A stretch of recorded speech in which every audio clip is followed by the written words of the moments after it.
Putting political questions aside, America is now virtually assured of getting an attorney general, the top lawman in the country, who, like Alberto Gonzales before him, can find nothing in U.S. law to prevent government officials from secretly holding people, strapping them to wooden boards, and pouring water down their throats until they cannot breathe, even though there is, or at least was, at least the outline of a memo inside the Justice Department archives from the acting assistant attorney general who let himself be waterboarded to confirm that the technique is torture. In all likelihood, the broader implication is the Bush administration has now secured, through the last of its days, virtual immunity from serious legal scrutiny of even the darkest deeds it is cloaked under national security. So let's now turn to Nixon White House counsel John Dean for the latest in our explorations of the themes in his new book, Broken Government. John, great thanks as always for your time tonight. Thank you, Keith. This ABC report about Daniel Levin, in charge of assessing legality for DOJ, puts himself on the board, says waterboarding is torture, it's illegal. Fit that into the entire picture of the Bush administration. Did this tonight tie a lot of these different things together? Well, it certainly did this. It proved to the Bush administration beyond any doubt that indeed this was a practice, was torture.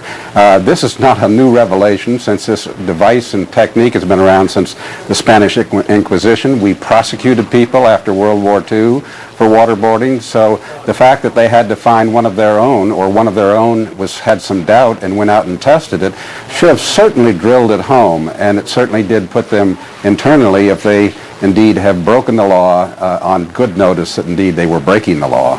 And what they did to him, what does that tell you about the nature? Does that help clarify the nature of this administration, that when he came back with this report, not even finished, and said, this is torture, this is illegal, they said, you're no longer the acting assistant attorney general? That doesn't speak well at all to the fact that they didn't want to hear it. It is reminiscent of some lawyers I knew in the White House who told some of their superiors things they didn't want to hear and had a very similar result.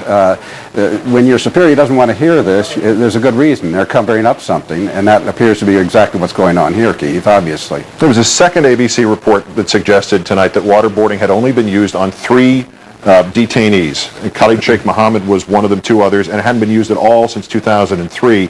Is there an implication here, John, that even as they fired this man, they might have listened to Mr. Levin, that this is why they won't let Judge Mukasey or anybody else go near defining or confirming waterboarding, that the Levin test, his opinion itself, means legal jeopardy for people in the CIA, in the administration, in the White House? I think that's a reasonable set of assumptions and suppositions to draw from these facts. Having heard it from one of their own, who I'm sure was quite capable of speaking with some passion about the issue after he'd gone through this experience and could tell somebody firsthand what this was all about, pushes way beyond the legal theories and legal niceties to explain what they're doing to another human being. That may well have been a brace for many within the department who would give them second thoughts. This was a highly respected lawyer who was doing this, and he was indeed confirming the worst news.